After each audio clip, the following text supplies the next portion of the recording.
Bom dia, boa tarde, boa noite. Estamos aqui com mais uma videoaula. Hoje vamos apresentar para vocês, eu vou apresentar para vocês capacitores, reatância e circuitos capacitivos. Então, o capacitor é um outro circuito, um outro componente eletrônico, tá? Até agora a gente tinha visto resistores, né? Que é um componente já bem comum. O capacitor já é um outro componente, então como é que ele é formado e como é que ele funciona, a gente vai ver nessa primeira parte. Tá? Então, o capacitor é um componente eletrônico que ele é formado por duas placas metálicas que são boas condutoras de eletricidade. Tá? E elas são separadas por um dielétrico, ou seja, um material que não é condutor. Aqui a gente vê então as duas placas de material condutor e o dielétrico, que é o isolante. Tá? Aqui a gente vê um modelo de capacitor, no caso aqui é um capacitor eletrolítico, tá? Onde eu posso ver aqui, ó, meus dois terminais de conexão, ou seja, onde é que eu vou ligar esse capacitor, né? Ligar numa placa, ligar numa fonte de tensão, tá? E aqui apresenta também as placas metálicas, então uma placa e outra placa metálica, e o meu dielétrico que fica entre essas placas. Lógico que aqui ele é enrolado, né? Então ele vai ter várias camadas, certo? De material condutor, dielétrico e material condutor, tá? Que seriam vários capacitores em série, no caso. O que a gente tem aqui? Ó? Num capacitor eletrolítico, o isolante dele aqui é papel embebido em óleo, por isso que é eletrolítico. Tá? O capacitor ele é representado então pela letra C, sua unidade de medida é farad, normalmente vai ser pico, micro, nano, farad, são unidades pequenas, tá, de farad. E as formas que ele vai aparecer num circuito para gente são essas formas aqui. Então, símbolo geral, normalmente duas placas paralelas aqui, que representam as placas do capacitor. Tá? Eu posso ter ainda um capacitor variável, que seria mesmo o símbolo anterior acrescido de uma seta, que indica como um ponteiro variável. E eu tenho o capacitor eletrolítico. Tá? No capacitor eletrolítico, ele me aparece uma placa com o sinal positivo, uma placa com o sinal negativo. Ou seja, eu não posso inverter essa ligação. Eu vou ligar a fonte, por exemplo, o positivo tem que estar ligado no positivo, o negativo vai ter que estar ligado no negativo. Se eu inverter essa ligação, esse capacitor acaba queimando, estourando. Tá? Então ele dá um bom barulho.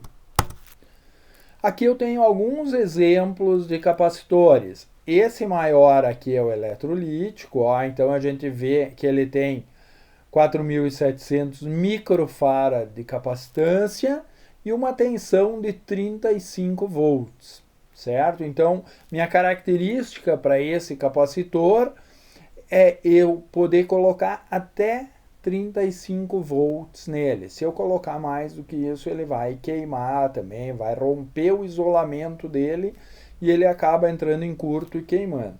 Tá?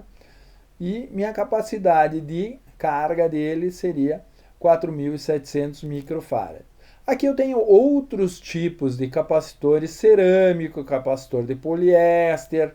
Tá?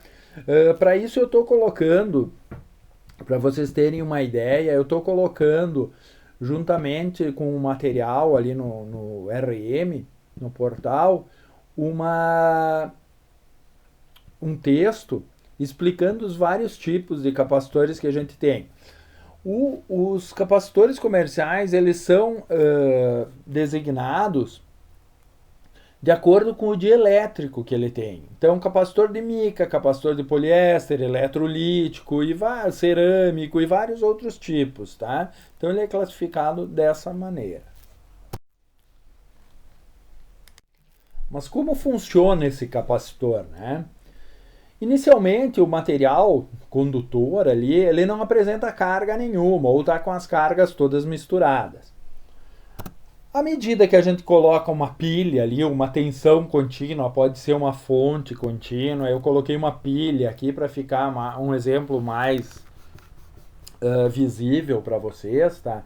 Mas à medida que eu coloco uma determinada tensão em cima desse material condutor ali, ou em cima desse capacitor, ele se carrega com a tensão da fonte que eu coloquei. No caso aqui, ele vai se carregar com 1,2 volts e vão aparecer as cargas ali. Então, ó, minha carga positiva vai toda para o material condutor positivo, minha carga negativa vai toda para o material condutor negativo. Dessa forma, o meu capacitor total vai ficar com a mesma tensão da fonte de 1,2 volts. Tá? Aí, num segundo momento, eu retirei essa bateria. Esse capacitor ele continua com essa carga. Ele vai continuar com essa tensão de 1,2 volts. Ó, ele continua carregado ali. Se eu não colocar nada, ele fica carregado eternamente. Lógico que ele vai ter uma descarga, corrente de fuga e tudo mais no capacitor ideal, né? E vai descarregando. Mas, no ideal, a gente pode considerar que ele fica carregado eternamente. Quando eu coloco uma carga, aqui eu coloquei uma resistência ligada nesse capacitor. O que ele vai fazer? Ele começa a descarregar essa tensão de 1,2 volts como se fosse uma bateria, até chegar a zero, ou seja, até minhas cargas positivas migrarem todas para o negativo, ficando dessa forma, então, equilibrada a minha tensão, certo? Então, equilibrei minha tensão aqui, ó, cargas mais e menos misturadas, né? E esvaziei, dissipei, passou toda a corrente aqui em cima do resistor e descarregou o meu capacitor. Essa é a forma de funcionamento do capacitor, ou seja, eu carrego ele com uma determinada tensão e depois ele descarrega em cima de alguma determinada carga.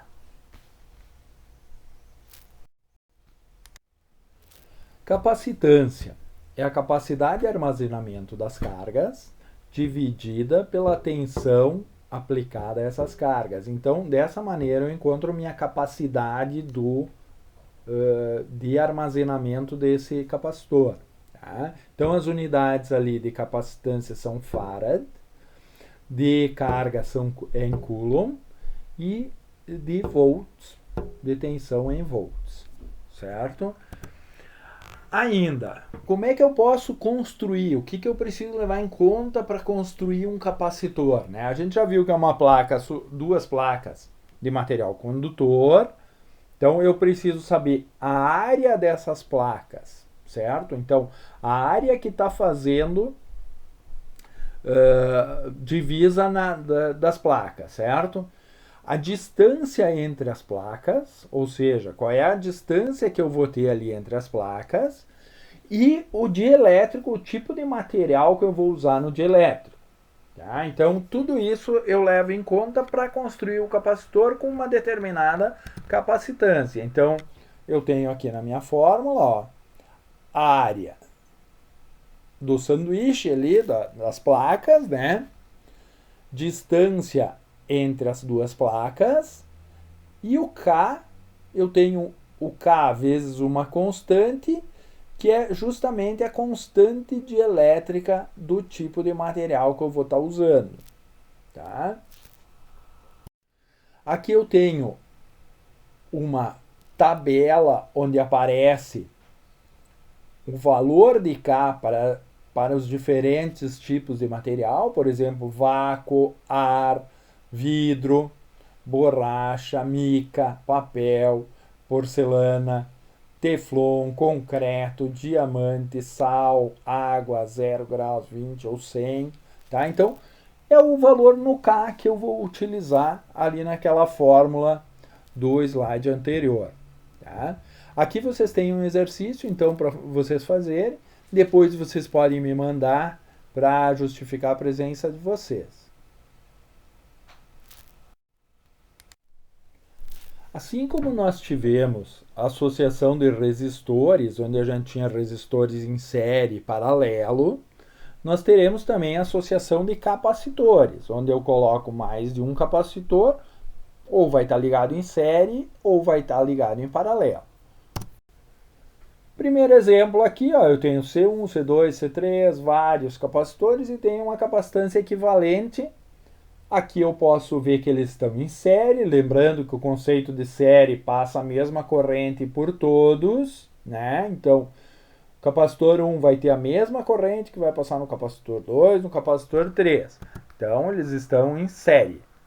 Só que ao contrário dos resistores, a minha associação dos capacitores em série eu calculo desta forma, ou seja, como eu calculava os resistores em paralelo, tá? Então, tem que ter o cuidado de lembrar que o capacitor em série é ao contrário, tá? Capacitor em paralelo, certo? Positivo de um capacitor no positivo do outro, negativo do capacitor no negativo do outro, tá? E assim por diante. Então, percebo que eles estão em paralelo, ou seja, uma associação em paralelo, e eu simplesmente somo as capacitâncias nesse caso, tá? Então, série vou utilizar como se fosse resistor em paralelo. Paralela vou usar como se fosse associação de resistores em série. Lembrar que o capacitor é ao contrário. Então, está ali ao contrário dos resistores.